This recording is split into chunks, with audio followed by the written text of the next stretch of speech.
Olá, sejam bem-vindos ao nosso canal de filosofia e nesta videoaula teremos como tema lógica. Então nós teremos aí uma série de videoaulas para discutirmos essa temática fundamental para a filosofia, para a ciência. Porque a lógica ela é o fundamento, né? A lógica ela é, como já considerou Aristóteles, uma ciência propedêutica. O que significa isso? Uma ciência introdutória, ela é o alicerce, né? Então, a lógica ela é essencial para a construção do nosso pensamento, a lógica é essencial para a construção da ciência, da filosofia, ou seja, ela é alicerce, né? Ela é propedêutica, né? Ou seja, ela é introdutória. Então, é necessário aí nós compreendermos, né, o que é a lógica, para o bom desenvolvimento da ciência, para o bom desenvolvimento da filosofia e da nossa própria formação. E nós vamos começar então aí com a lógica aristotélica, né? Lembrar aí que Aristóteles é o fundador da lógica, né? Então, nós começaremos aí pela lógica clássica, né? Pela lógica aristotélica, né? E dentro dessa lógica aristotélica, vamos aí procurar compreender, né, alguns pontos essenciais, né, alguns elementos essenciais da lógica. Vamos começar, né, pelos três elementos essenciais, né? Quais são os três elementos essenciais da lógica, né? A ideia, o juízo e o raciocínio. Então, na nossa videoaula de hoje, nós vamos discutir, então, esses três elementos, né? Ideia, juízo e raciocínio, né? Vamos começar pela ideia, né? Porque a ideia é considerada aí a célula-mor do pensamento, né? Então, a ideia é o elemento primordial da lógica do nosso pensamento, né? Por quê? Porque nós pensamos a partir de ideias, né? Então, vamos fazer algumas considerações iniciais sobre a ideia. Primeira coisa que a gente tem que entender sobre a ideia.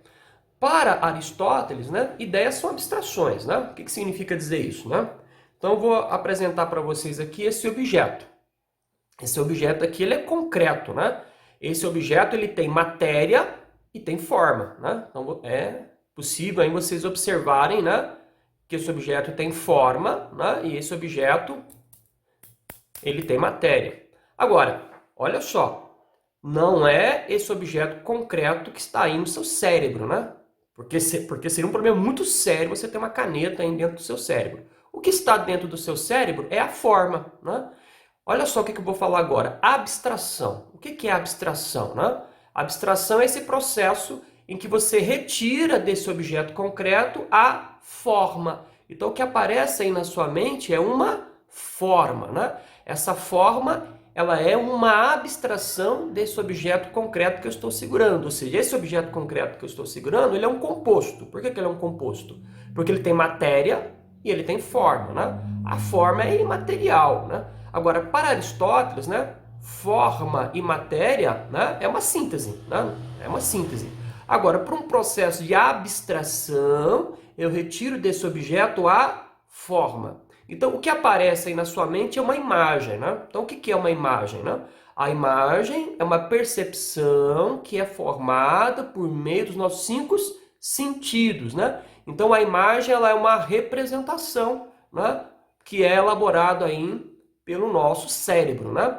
Agora, o que vem a ser a ideia, né? A ideia é quando essa imagem, né, gravada no nosso cérebro é transformada em um conceito, né?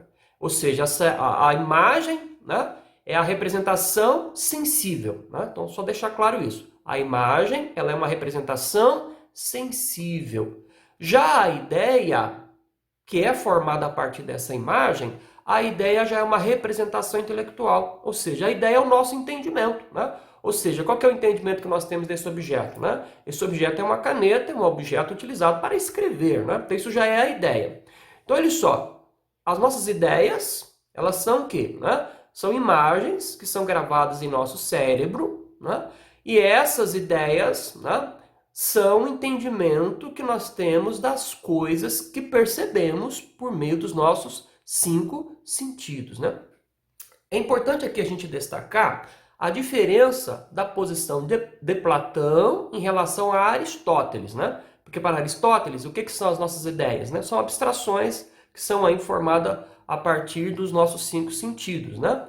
Ou seja, para Aristóteles, tudo que existe na nossa mente passou primeiro pelos nossos sentidos. Já a posição de Platão, né, é importante lembrar que Aristóteles foi discípulo de Platão, né? A posição de Platão é totalmente diferente, né?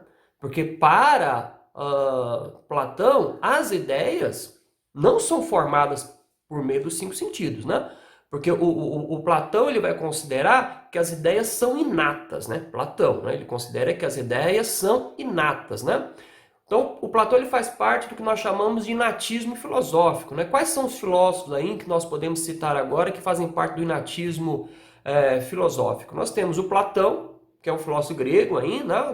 Do período clássico da filosofia, e nós temos um filósofo moderno chamado René Descartes, e o René Descartes, que é um filósofo francês, um filósofo moderno, lá do período renascentista, o Descartes também é um filósofo inatista, né? Ou seja, Platão e Descartes trabalham com essa concepção de que existem ideias inatas. No caso lá do Platão, né, as ideias inatas são ideias puras, presentes ali no mundo inteligível, e essas ideias possuem realidade, né?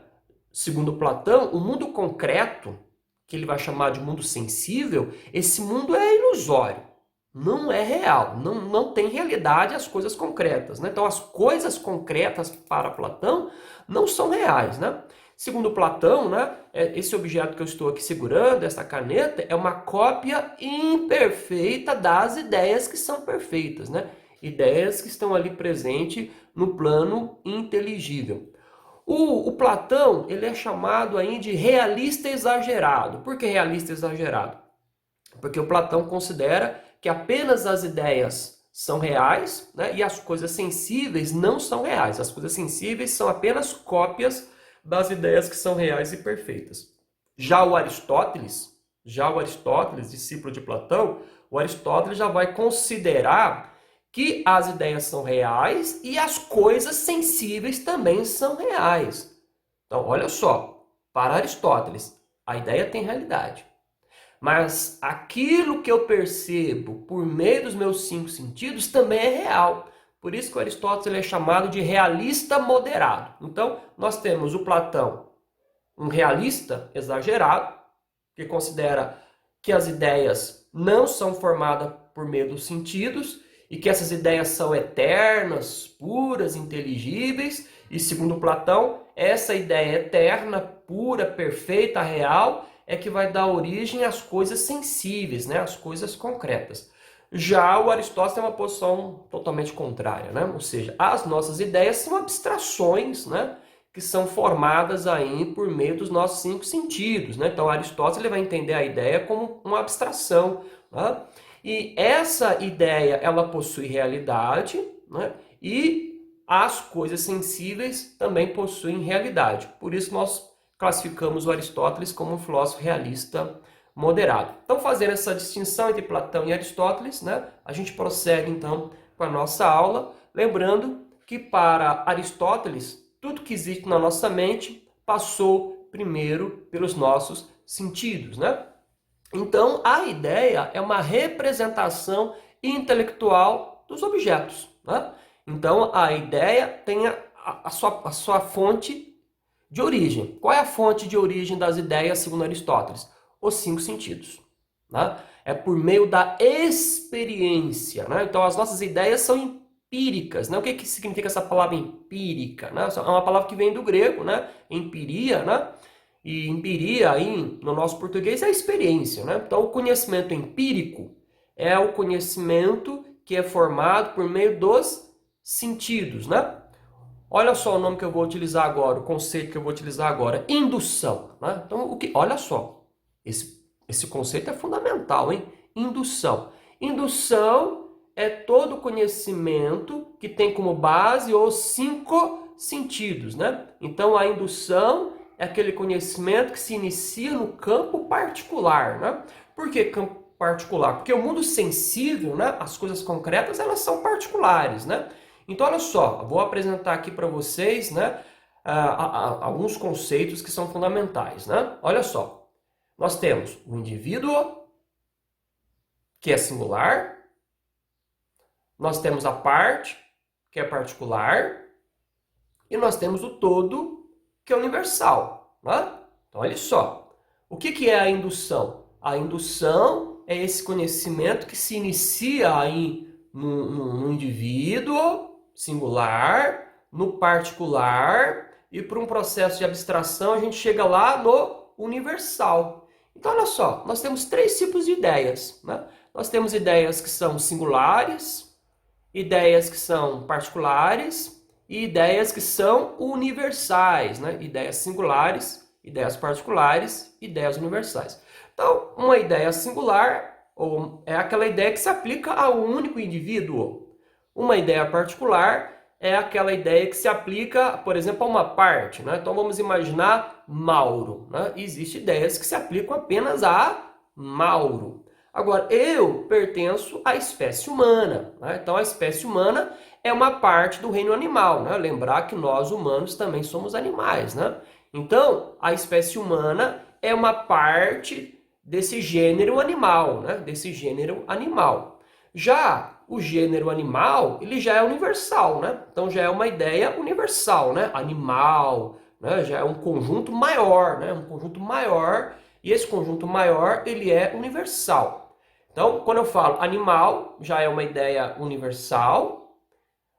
Já a espécie humana é uma ideia particular, porque se aplica a uma parte, e eu, Mauro, né? Então, eu, Mauro, sou um indivíduo que pertenço à espécie humana, e a espécie humana pertence ao gênero animal. Perceberam isso ou não? Então, nós temos aí ideias que se aplicam a seres individuais, temos ideias que se aplicam a seres particulares, e nós temos ideias que se aplicam a seres universais.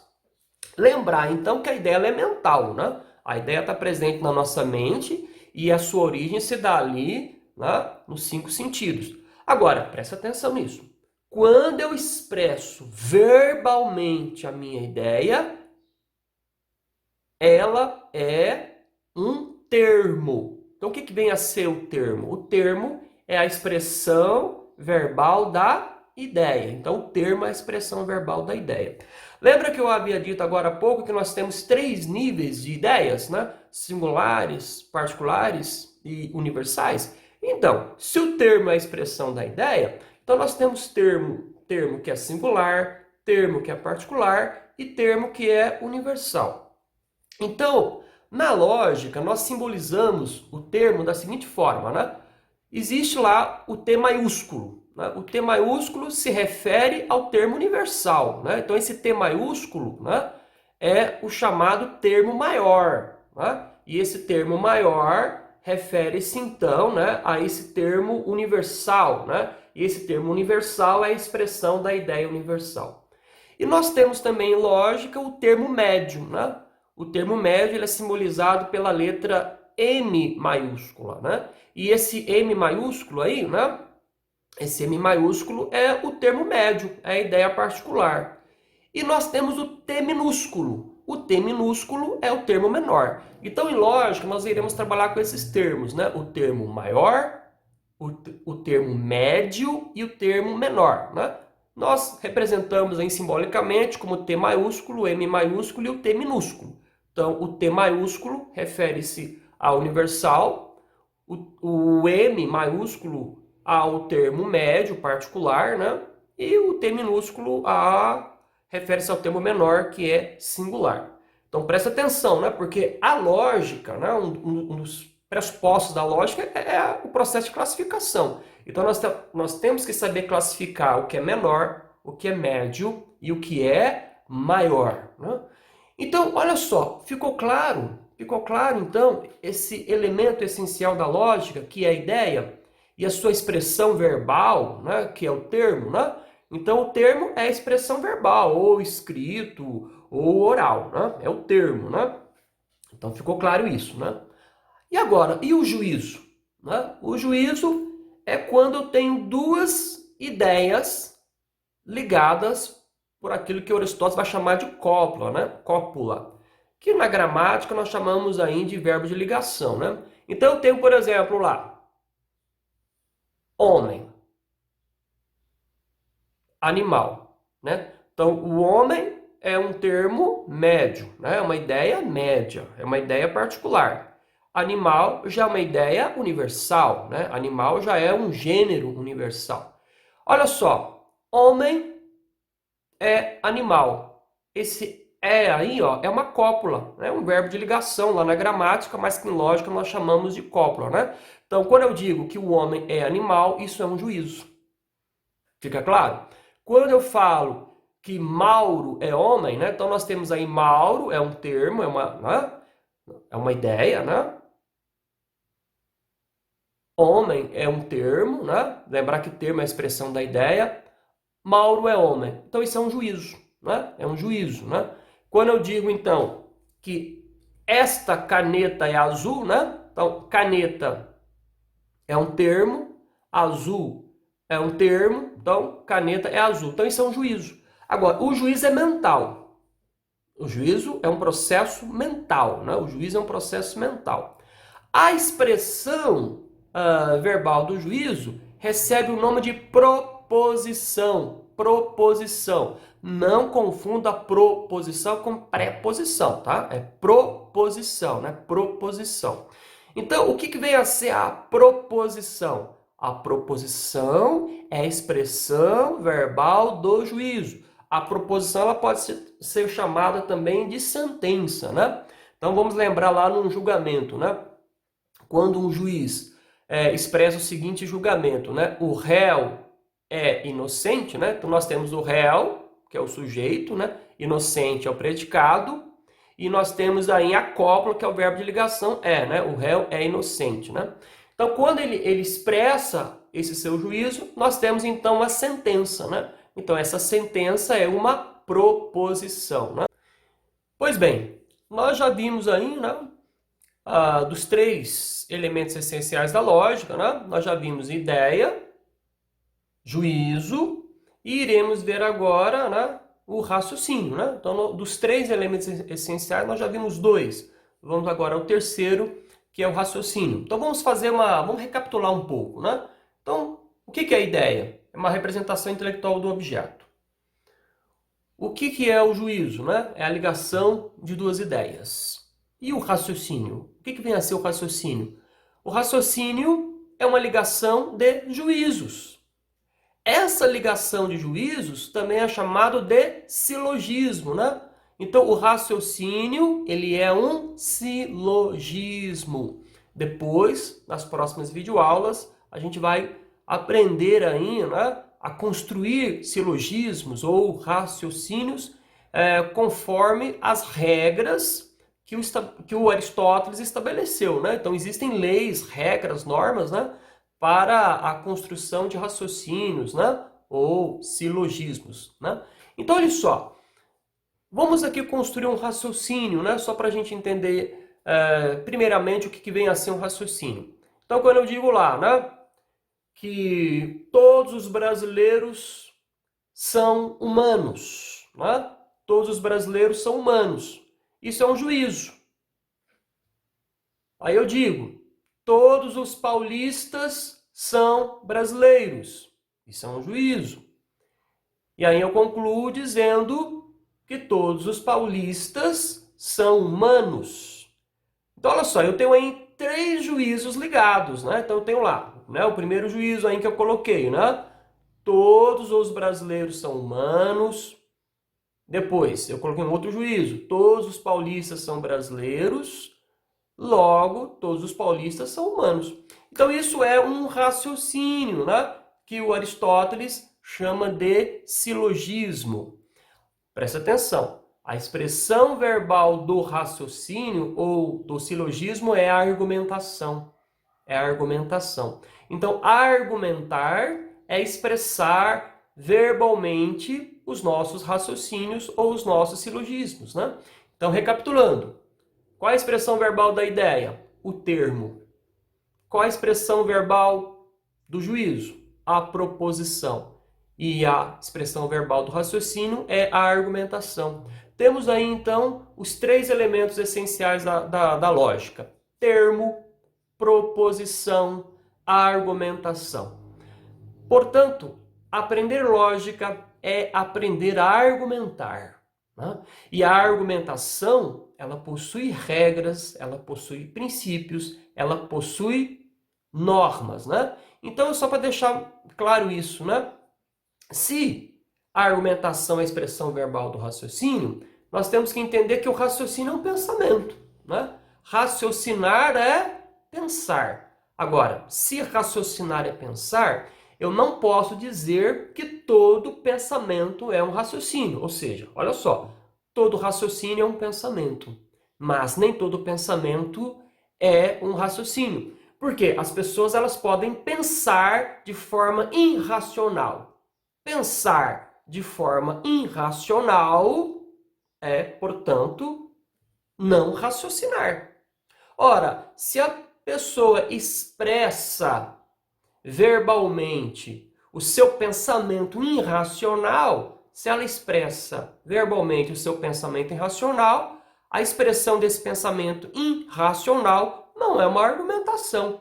A expressão de um pensamento irracional pode ser chamada de opinião. Você não pode misturar opinião com argumentação, porque a argumentação é a expressão verbal de um raciocínio e existem regras, existem normas, existem princípios para raciocinar. Então, nessa videoaula, por enquanto é só isso, né? Na próxima videoaula a gente vai aprofundar aí, né, na construção de argumentos, né? Vamos analisar as regras, né, do raciocínio para que a gente possa raciocinar de forma correta. Então, até a próxima videoaula, um grande abraço.